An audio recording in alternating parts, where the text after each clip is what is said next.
नमस्कार। ओम शांति। प्रत्येक मनुष्यर दुईटी कहानी होता है जहाँ खुशी एवं दुखर कारण बनी थाए।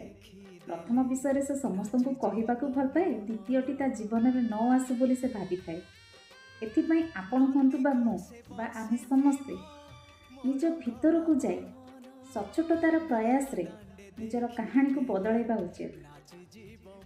आमर निजर जीवन महत्वपूर्ण अटे, यह सकारात्मक भाव में बदलैबाक पड़ो।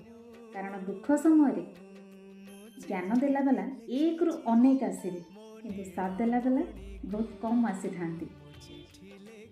कहुए दुनिया रे सबुठारु जहाँ भल कहुए आज बा वर्तमान समय।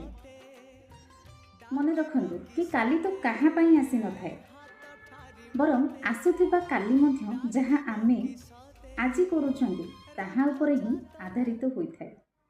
ओम शांति।